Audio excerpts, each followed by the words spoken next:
नमस्कार, तो स्वागत है एक बार फिर से आपका अपने चैनल जेवी डिवोशनल। पिछले एपिसोड में हम लोगों ने देखा कि किस प्रकार से एक प्रयास करना चाहते हैं भरत जी समस्त प्रजा सामंतों और मुनियों के साथ, ऋषियों के साथ। ऋषि मुनियों इसलिए मैंने कहा क्योंकि वैदेह नरेश की आरख जो कि राज ऋषि, तो सबके साथ जाकर के एक अंतिम बार प्रयास करना चाहते हैं। शायद ये अंतिम बार ना हो, इसके बाद किसी भी प्रयास करने का मैं राम जी को तो ले ही आऊं। कौन ऐसा है अयोध्या राज्य में जो प्रभु श्री राम जी की वापसी नहीं चाहे, और उम्मीद की किरण दिखी उनको तो वो भी साथ बोली है। अच्छा, देखने वाली बात ये है कि किस तरीके से वैदेह नरेश ने इस सिचुएशन को हैंडल किया। वह आकर के किसी को भड़के नहीं, किसी को कुछ कहा नहीं हमने, बल्कि उसी परिवार का एक हिस्सा कि हाँ जैसे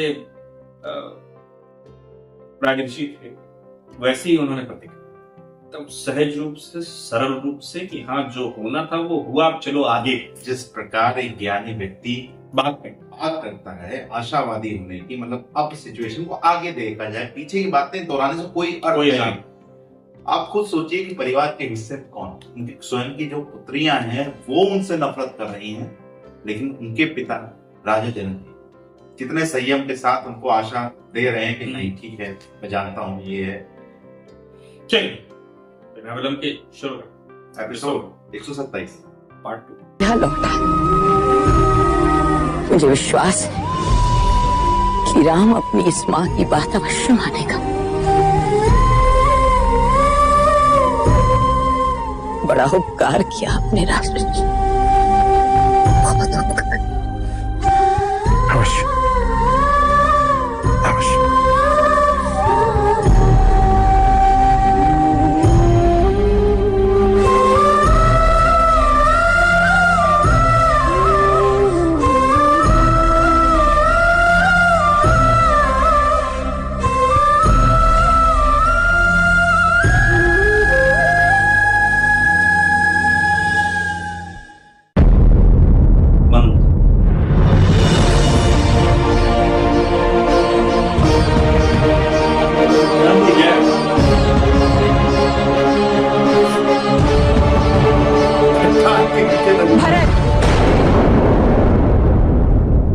रुक जाओ भरत,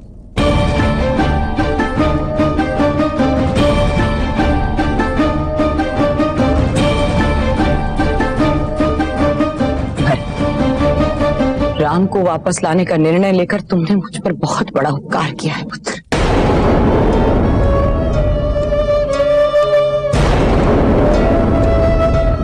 मैं जानती हूं मेरा अपराध अक्षम्य है, मैं चाहकर भी पश्चाताप नहीं कर सकती।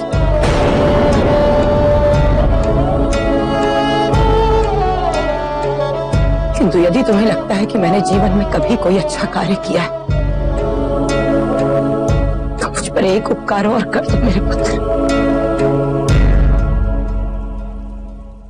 मुझे अपने साथ ले चलो।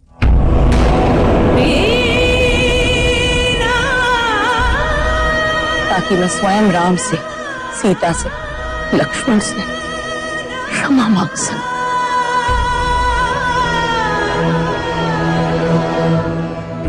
और उनसे अयोध्या लौटने की प्रार्थना कर सकूं।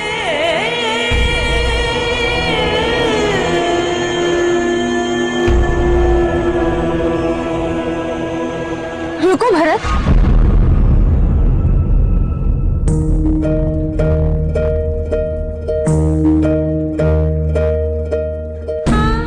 ठीक कहा, तुम्हारा आना अच्छा होगा। राम कितना प्रेम करता है तुमसे, किसी की सुने न सुने तुम्हारी अवश्य सुनता है ना?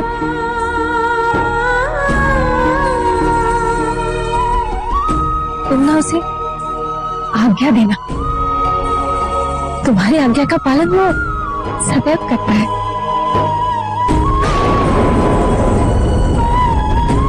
हाँ,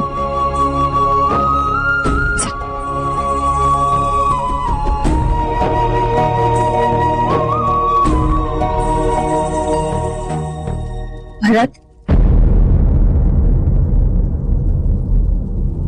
कहाँ पर?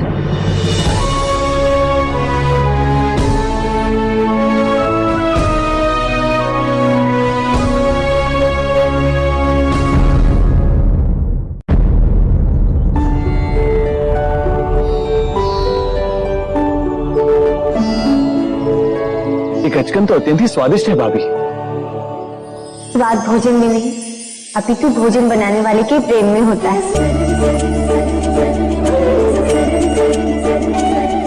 भाभी आप तो मिथिला और अयोध्या में भी प्रेम पूर्वक भोजन पकाते थे।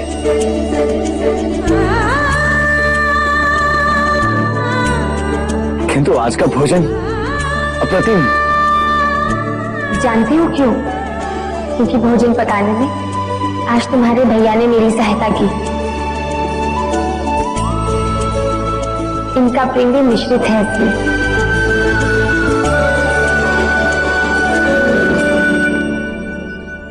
तो ये रहस्य है भैया।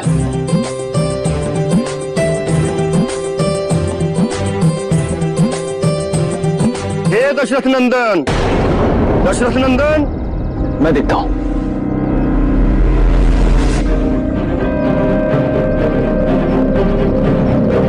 ऋषिवर, क्या बात है ऋषिवर? कोई संकट? दशरथ नंदन, हमें सूचना प्राप्त हुई कि आपके भ्राता श्री भरत अपनी संपूर्ण सेना के साथ चित्रकूट की ओर आ रहे हैं। भैया, मैं जानता हूं भैया राम और मेरी मृत्यु सुनिश्चित कर अयोध्या पर निर्भीक होकर शासन करना चाहते हैं, पर वो भूल गए कि भैया राम से पहले उन्हें मेरा सामना करना होगा।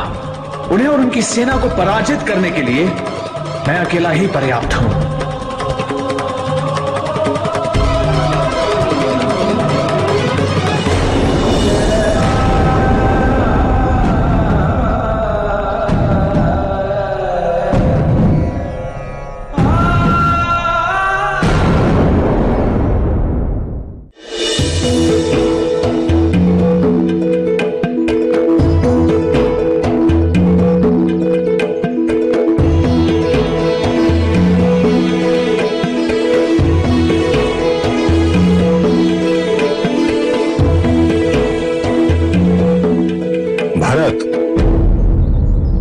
हम चित्रकूट पहुंच चुके हैं।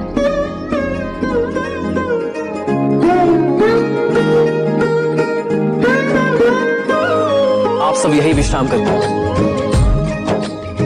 मैं पता लगाता हूं कि राम भैया किस आश्रम में है। शत्रुघ्न जी भैया, तुम माताओं के साथ यहीं रुको।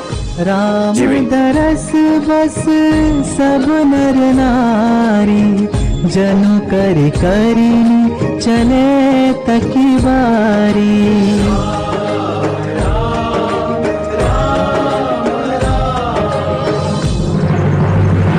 पता नहीं अब क्या चाहते हैं भरत भैया। राम भैया, तो छोड़ के आ गया। जिस दिन भरत भैया से युद्ध करने के लिए मैं के प्रदेश जा रहा था, यदि उस दिन आपने ना रोका होता भैया, तो आज ये दिन नहीं आता। राजपाट के अहंकार में वो ये सोच रहे कि आपको और मुझे अपने मार्ग से सदा के लिए हटा देंगे। तुम क्रोध में भूल रहे हो कि तुम किसके बारे में ऐसा सोच रहे हो। भरत, लक्ष्मण भरत जैसा भाई होना सौभाग्य की बात है। ब्रह्मा विष्णु शिव का पद भी यदि उसे मिल जाए ना, तब भी भरत को राजपद नहीं हो सकता। नहीं भैया। लक्ष्मण, शील गुण और स्वभाव में उस विधाता ने भरत जैसा इस संसार में दूसरा कोई रचा ही नहीं। नहीं भैया। लक्ष्मण, तुम्हारे भैया उचित कह। क्षमा कर दीजिए मुझे भाभी, परंतु भैया जैसी क्षमाशीलता मुझ में नहीं। मैं केवल इतना ही जानता हूं कि वो भरत भैया ही है जिनके कारण राम भैया को उनके राज्य अधिकार से वंचित कर दिया गया है, और जिन्होंने पहले ही उतने अपकार किए हो, उनका वध करने में कोई अधर्म नहीं, बल्कि उन्हें जीवित छोड़ देना यही सबसे बड़ा धर्म है।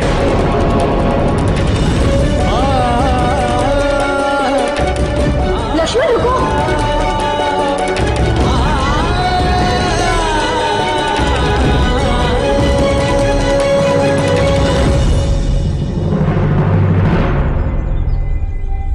आपने लक्ष्मण को रोका क्यों नहीं? कुछ अनर्थ हो गया तो?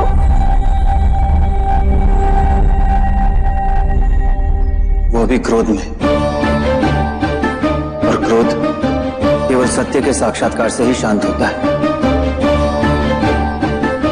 भरत से मिलकर क्षण भर में इसका क्रोध शांत हो जाएगा।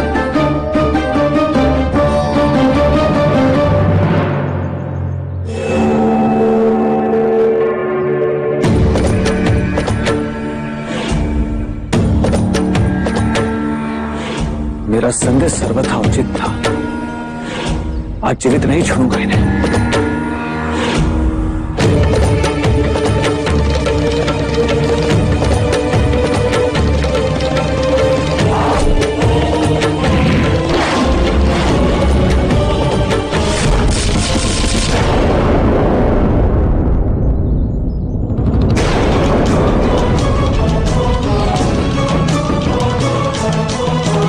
लक्ष्मण, तेरा भाई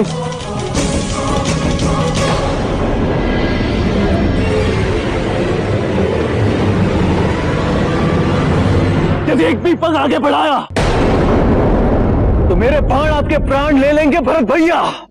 लक्ष्मण, राम भैया से युद्ध करने से पहले मुझसे युद्ध करना होगा। युद्ध लौट जाइए, ये मेरी अंतिम चेतावनी है आपसे। मेरे लिए यही दंड उचित है लक्ष्मण। मेरा होना बहुतों के दुखों का कारण बन गया। ऐसा जीवन तो जन्म से पहले ही नष्ट हो जाना चाहिए। तुम्हारा विश्वास खोने से अधिक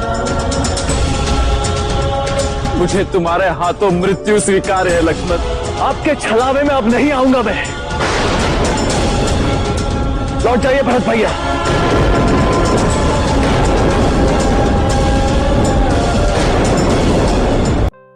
क्रोध समाप्त हमेशा सत्य के साक्षात्कार से ही होता है। बात एक लाइन की है लेकिन गहरी।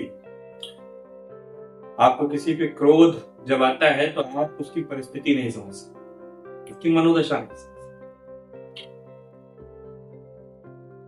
किसी को फोन किया आपने, भाई बस 10 मिनट आप 10 मिनट हो गए वो फिर भी नहीं, आपको एक चिंगारी में फिर फोन, भाई रुक जा भाई 5 मिनट आ,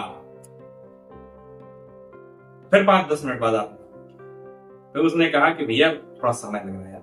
तो अभी तक क्या है, उसने सत्यता नहीं, एग्जैक्टली सिचुएशन क्या है उससे आपको अवगत नहीं करा है, इसलिए आपको विलंब करना है, आपके समय की हानि हो रही है, आपको सत्य का भान नहीं, आपको क्रोध आ। जैसे उसने ये बताया सामने से फोन पे, लेट अस अज्यूम भाई मम्मी चोट लग गई थी, उन्हीं की पट्टी कर सब खत्म, कोई बात आराम से देख ले, लगे आना है तो आना, नहीं आ पाएगा तो भी बात। तो इसे कहते हैं सत्यता का परिचय, कि जब आप अपनी बारे में, अपनी सिचुएशन के बारे में सत्य बताएं, जब सामने वाले को आप झूठ बताएंगे, भैया मैं तो 9 बजे तक सो रहा था इसलिए नहीं आ पाया, भैया सो ही लो एक काम। तो एक तो आलस और दूसरा असत्य, ये दोनों चीजें जब एक साथ जुड़ जाएंगी तो आप कभी भी किसी दूसरे की दृष्टि में उचित ढंग से कार्य नहीं कर पाते। लक्ष्मण जी का जब भी क्रोध दिखाया जाता है इसकी मजा बहुत है, जिस प्रकार से उनके एक्सप्रेशन दिखाए जाते हैं कि राजा बन गए, अब हम दोनों का निपटा के, जो उनके अंदर डर है ना, डर की भावना, एकांकी शासन करना चाहते, आने दो बताता हूँ। आप राम भैया को निपटाने सबसे बड़ी बात है कि उनके अंदर जो सुरक्षा की एक सुरक्षा है ना, अपने भाई को लेके और भाभी को लेके, इनको कुछ ना हो। ये एक जिस तरीके से एक प्रहरी का कार्य होता है, हर किसी में संदेह कर, रोको टोको फिर जाने, एक बिना जांच के नहीं पहुंचने देगा। ये एक फौज का एक स्लोगन है, रोको टोको फिर जाने। तो उसी तरीके से ये भरत जी को अभी, लक्ष्मण जी को भी आप देख सकते हैं कि उन्होंने किस प्रकार से अपने सगे भाई के संदेह, इस प्रकार की सुरक्षा उन्होंने अपनी कर रखी है। बात ये है तो अब देखिए ये चीज भरत जी के लिए बहुत अच्छी होगी, क्योंकि जो उसका परिवार है वो जिस सिचुएशन में प्रभु श्री राम जी गए वो मुंह नहीं अलग पाया, मिल नहीं पाए, अच्छी भावना के साथ नहीं मिल पाए, लेकिन अब जब सारा परिवार में पहुंचेगा और वो अपनी सारी बातें हैप्पी गुड बाय। हाँ, हैप्पी गुड बाय जिसे कहते हैं, वो मिल जाएगा। चलिए देखते हैं आगे के एपिसोडों में क्या होता है। फिलहाल इस एपिसोड को करते हैं समाप्त। शीघ्र ही मिलेंगे नायक के साथ। तक के लिए